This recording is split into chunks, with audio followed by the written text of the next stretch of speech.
পাই যদি নবী গো আপনার দিদার, মওয়াতের যাতনা থাকিবে না আমার, দয়া যে করিয়া দিও গো দিদার, ইয়া রাসূলাল্লাহ ইয়া হাবিবাল্লাহ।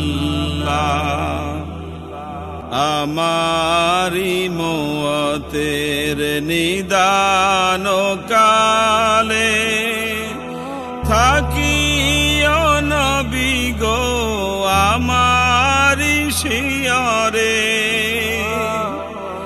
আমারি মওয়াতের নিদান কালে থাকিও নবী গো আমারি শিয়রে, দেখিব আপনাকে আপন নজরে, দেখিব আপনাকে আপন নজরে, ইয়া রাসূলাল্লাহ ইয়া হাবিবাল্লাহ।